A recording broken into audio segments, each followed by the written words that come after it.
엄마, 대답 좀 해봐. 정말 그 언니 남의 집에 팔아넘기고 그 돈으로 우리 뒷바라지한 거야? 30살 넘게 먹은 둘째 놈이 내 가슴에 대못을 박으며 소리쳤다. 거실 소파에는 뉴스에서나 보던 화려한 여성, 아니 내 첫째 딸 서윤이가 차가운 표정으로 앉아 있었다. 30년 만에 나타난 딸은 국내 굴지의 IT 기업 대표가 되어 있었고 그 성공을 확인한 내 현재 가족들은 나를 파렴치한 인간으로 몰아세우며 소리를 질러댔다. 나는 평생 시장 구석진 곳에서 옷수선 일을 하며 이 자식들을 먹여 살렸다. 손끝이 다 갈라지고 지문이 닳아 없어질 때까지 바늘을 놓지 않았던 건 오직 내 곁에 남겨진 아이들만큼은 굶기지 않겠다는 처절한 일념 때문이었다. 그런데 이제 와서 나를 자식 팔아 제 팔자 고치려 했던 비정한 어미라고 부른다. 곁에 있던 남편이라는 작자는 한술 더 떠서 그때 받은 돈이 대체 얼마기에 입을 싹 닦았냐며 탐욕스러운 눈을 부릅뜬다. 그래, 30년 전 그 뼈저리게 차가운 겨울날. 내 품에서 자지러지게 울던 서윤이를 낯선 이의 손에 맡기던 그날을 나는 단 한순간도 잊은 적이 없다. 하지만 그건 너희가 생각하는 그런 추악한 거래가 아니었다. 그건 나 같은 무능한 어미 밑에서 속수무책으로 죽어가는 자식을 살리기 위해 내 심장을 도려내며 행했던 마지막 발악이었다. 그런데 지금 내 눈앞의 가족들은 그 숭고한 희생을 저열한 탐욕으로 매도하며 나를 짓밟고 있다. 너희가 정말 진실을 알고 싶니? 내가 왜 그 어린아이의 손을 놓아야만 했는지, 그 피눈물 나는 대가가 무엇이었는지 감당할 수 있겠어? 나는 떨리는 입술을 깨물며 30년간 장롱 깊숙이 묻어두었던 낡고 바랜 서류 상자를 꺼냈다. 이제는 더 이상 죄인처럼 고개를 숙이지 않겠다고, 내 남은 인간으로서의 존엄을 지키겠다고 다짐하면서 가난은 조용히 다가오는 손님이 아니었습니다. 그것은 매일 밤 내 목을 죄어오고 자식들의 숨소리조차 죄악으로 만드는 서슬퍼런 칼날이었죠. 30년 전 그 지독했던 겨울을 나는 단 한순간도 잊은 적이 없습니다. 노름에 빠져 가산을 탕진한 남편은 집안의 기둥뿌리까지 뽑아갔고 갓 태어난 서윤이는 심장에 구멍이 났다는 청천벽력 같은 진단을 받았습니다.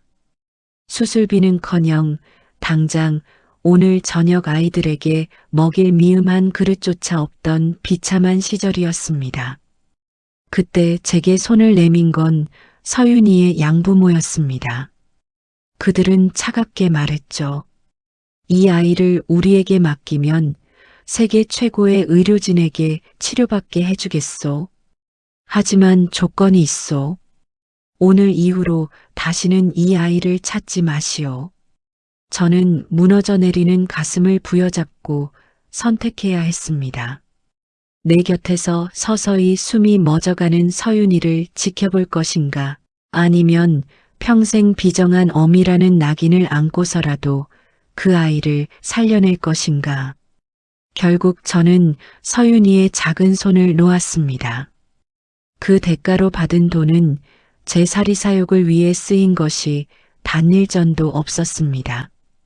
서윤이의 수술비로 절반이 넘게 쓰였고 남은 돈은 빚쟁이들에게 끌려가기 직전인 이 집구석을 겨우 지켜내는데 들어갔습니다. 그리고 지금 나를 파렴치하다고 욕하는 너희들, 너희의 입에 들어간 밥줄이 바로 그 눈물 젖은 돈이었습니다. 엄마가 어떻게 그럴 수 있어? 라고 묻는 너희에게 이제 내가 묻고 싶다. 만약 내가 그날 그 독한 마음을 먹지 않았다면 오늘날 너희가 이렇게 장성해서 내 면전에 대고 소리를 지를 수나 있었을 것 같니? 서윤이는 살아남아 저렇게 빛나는 별이 되었고 너희는 그 희생 덕분에 이 모진 세상에서 숨을 쉬고 있다. 그런데 이제 와서 나를 짐승만도 못한 인간으로 몰아세우는 거냐?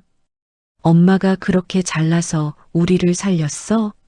그럼 지금 저 언니가 저렇게 잘 나가는 거 결국 우리 집안 덕분 아니냐고. 둘째 녀석의 입에서 나온 말은 오물보다 더 더러웠습니다. 미안함이나 죄책감은 눈 씻고 찾아봐도 없었죠. 오로지 화려한 옷을 입은 서윤이의 배경을 어떻게든 자기 것으로 만들고 싶어 안달이 난 탐욕스러운 눈빛뿐이었습니다. 옆에서 멍하니 듣고 있던 남편이란 작자는 한술 더 뜨더군요. 그래, 서윤아. 내가 이렇게 잘 된 게 다 이 아비의 인내와 내 엄마의 결단 때문 아니겠니? 우리가 아니었으면 내가 어떻게 그 귀한 집 딸로 자랐겠어. 이제라도 효도하면 되는 거다. 그 뻔뻔한 목소리에 제 가슴은 시커멓게 타들어갔습니다. 제가 30년 동안 시장 바닥 차가운 시멘트 위에 앉아 흙먼지를 마시며 바느질할 때 당신들은 단 한 번이라도 고맙다는 말을 한 적이 있었나요? 아이들이 학원비가 없다고 투정 부릴 때 제가 몰래 서윤이의 빛바랜 베넷 저고리를 부여잡고 밤을 지새운 걸 알기는 했을까요? 지금 여러분이 누리고 있는 이 평범한 일상은 서윤이의 인생을 통째로 드러내어 맞바꾼 기적이었습니다. 그런데 이제 와서 은혜를 원수로 갚는 것도 모자라 그 아이의 성공에 숟가락을 얹으려 하다니요. 인간의 탈을 쓰고 어쩌면 저렇게 이기적일 수 있는지 제 평생의 세월이 송두리째 부정당하는 기분이었습니다. 서윤이는 아무 말 없이 그 추악한 광경을 지켜보고 있었습니다. 차가운 얼음처럼 굳은 그 아이의 얼굴을 보며 저는 결심했습니다. 이 괴물 같은 인간들에게서 내 딸을 그리고 제 마지막 남은 자존심을 반드시 지켜내겠다고 말입니다. 진실은 이제부터 시작일 뿐이었습니다. 너희는 내가 이 집구석에서 입 닥치고 앉아 바느질만 하니까 세상 물정 하나 모르는 멍청한 바보로 보였나 보구나. 그래, 내 아버지는 도박으로 집안 살림 날리기 바빴고 너희는 그저 입만 벌리고 받아먹기 바빴지. 그런데 이제 와서 서윤이가 성공에 나타나니 효도를 운운하고 가족을 찾아? 웃기지 마라. 정말 역겨워서 더는 못 들어주겠구나. 이 집, 너희가 발 딛고 있는 이 낡은 빌라 명의가 누구 걸로 되어 있는지 한 번이라도 확인해 본 적 있니? 내가 그 아이를 보내면서 받은 돈? 그거 이미 서윤이 수술비로 다 들어갔다고 분명히 말했다. 그럼 이 집은 대체 어디서 났을 것 같아? 30년 동안 내가 시장통 바닥에서 남들 버린 옷까지 주워다 기워 팔며 하루 2시간도 못 자고 바늘에 찔려가며 모은 피 같은 돈으로 산 거다. 그런데 너희는 뭐라 그랬어? 내가 서윤이를 판 돈으로 떵떵거리고 살았다고? 내 인생의 가장 아픈 상처였던 그 아이를 살리기 위해 내가 어떤 지옥을 건너왔는지 너희는 알 권리조차 없어. 자, 여기 이 낡은 통장들을 봐라. 30년 동안 단 하루도 거르지 않고 서윤이 이름으로 부어온 적금들이다. 내가 비정한 어미라고? 아니, 진짜 파렴치한 인간들은 바로 내 눈앞에 있는 너희들이야. 자식의 희생 위에 올라타서 과실만 따먹으려는 너희 같은 인간들이 내 자식이라는 게 평생을 바쳐온 내 세월이 너무나도 아까워 눈물이 난다. 서윤아, 미안하다. 이런 인간들을 내 가족이라고 보여줘서. 하지만 오늘로 이 모든 악연은 끝이다. 나는 더 이상 너희의 죄인이 아니야. 어머니의 일갈이 끝나자마자 거실에는 서늘한 정적이 감돌았습니다. 침묵을 깬 건 다름 아닌 서윤이었습니다. 이제 그만들 하세요. 서윤이의 목소리는 낮았지만 거실 안의 모든 소음을 단숨에 제압할 만큼 힘이 있었습니다. 서윤이는 가방에서 낡은 수첩 하나를 꺼내 탁자 위에 올려두더군요. 이게 뭔지 아세요? 제가 양부모님께 물려받은 제 친어머니의 유일한 흔적이에요. 당신들이 말한 것처럼 저를 팔아넘긴 비정한 여자의 기록이 아니라 매달 제 생일마다 붙여지지 못할 편지를 쓰고 제가 수술을 잘 받았는지 밥은 굶지 않는지 확인하기 위해 양부모님께 눈물로 전화를 걸었던 한 여자의 처절한 기록이라고요. 서윤이의 시선이 저를 비난하던 둘째와 남편에게 향했습니다. 당신들이 누리고 있는 이 집, 그리고 당신이 노름으로 탕진하면서도 유지됐던 그 모든 생활비가 어디서 나왔는지 정말 몰랐나요? 제가 성공해서 나타나니까 이제야 가족 같나요? 저는 오늘 어머니를 모시러 온 거지.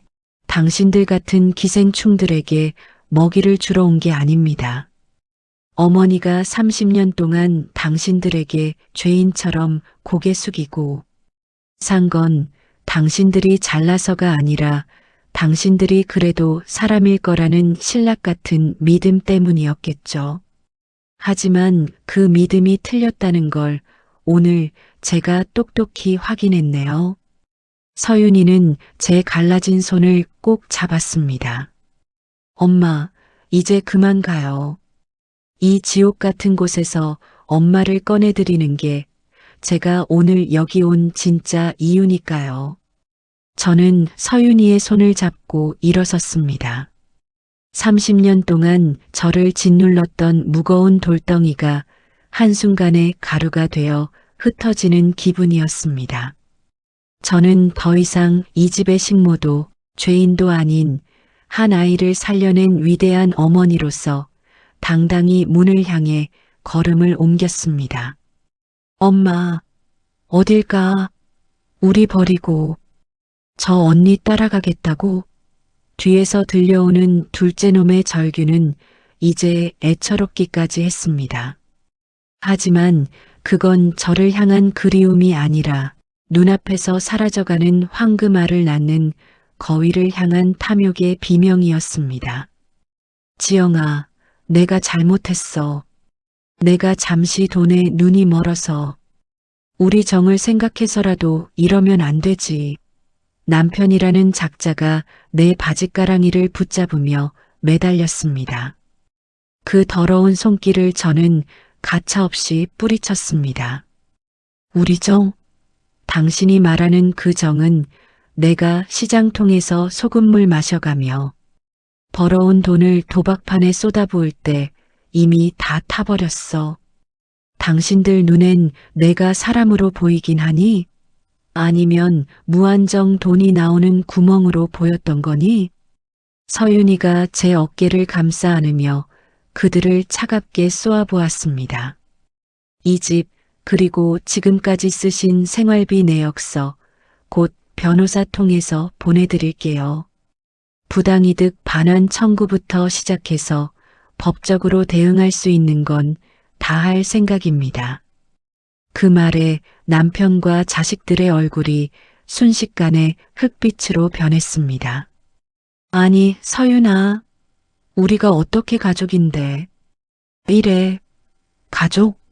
당신들이 언제 제 어머니를 가족으로 대우한 적 있었나요? 당신들에겐 이제 그 무엇도 남지 않을 겁니다. 저는 현관문을 열었습니다. 뒤에서 들려오는 아우성치고 발악하는 소리가 마치 멀리서 들려오는 환청처럼 느껴졌습니다. 30년 동안 이 좁고 어두운 집구석을 채웠던 건 온기가 아니라 저를 갉아먹던 기생충들의 소음이었다는 걸 문을 나서는 순간 비로소 깨달았습니다. 이제 이 문을 닫으면 나의 비참했던 과거도 저 소음과 함께 영원히 단절될 것입니다. 화려한 검은색 승용차 안은 적막할 정도로 고요했다. 창밖으로 빠르게 지나가는 밤 풍경을 보며 나는 내 옆에 앉은 이 낯설고도 익숙한 여인의 옆얼굴을 훔쳐보았다. 서윤아. 입안에서만 맴돌던 그 이름을 차마 밖으로 내뱉지 못하고 있을 때 서윤이가 먼저 내 거친 손을 자기 무릎 위로 끌어당겼다. 엄마, 왜 한 번도 나를 찾지 않았어? 그 원망 섞인 질문에 나는 참아왔던 눈물을 쏟아내고 말았다. 너를 잊어서가 아니야. 내가 나 같은 엄마를 기억하면 그 화려하고 좋은 집에서 행복하게 자라지 못할까봐. 내 가난이 내 발목을 잡을까봐 그게 무서워서 죽은 듯이 산 거야. 서윤이는 가방 안쪽 깊숙이 보관하던 낡은 종이 한 장을 꺼내 내 손에 쥐어주었다. 그것은 30년 전 내가 아이를 보내며 양부모에게 써주었던 마지막 편지였다.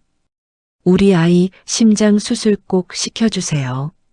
만약 이 아이가 자라서 친엄마를 찾거든 세상을 떠났다고 해주세요.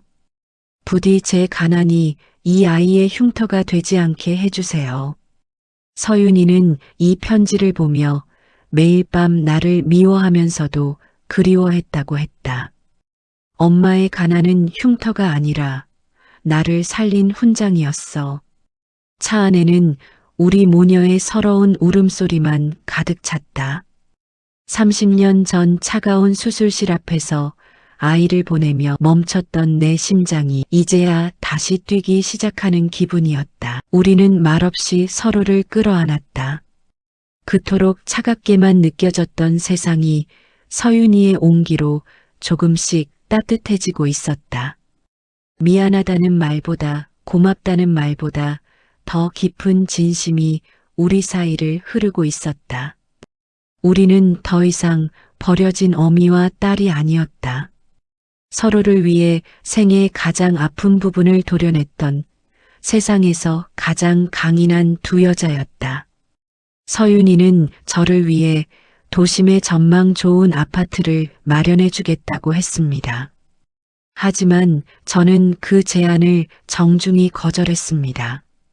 대신 저는 시장 뒷골목의 낡은 수선집을 정리하고 작지만 정원이 있는 작은 시골 마을에 보금자리를 마련했습니다.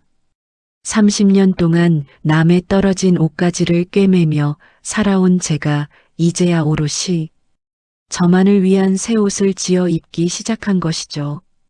사람들은 제게 묻습니다. 재벌 딸이 생겼는데 왜 그렇게 소박하게 사느냐고요. 그러면 저는 그저 빙긋 웃어 보입니다. 저는 이제야 알게 되었거든요. 진정한 풍요는 통장의 잔고에 있는 것이 아니라 매일 아침 눈을 떴을 때 더 이상 누구의 눈치도 보지 않고 누구의 죄인도 아닌 상태로 평온하게 숨을 쉴 수 있는 그 마음의 자유에 있다는 것을요. 가끔은 서윤이가 아이들을 데리고 놀러 오곤 합니다. 마당에서 뛰어노는 손주들의 웃음소리를 들으며 저는 깨닫습니다.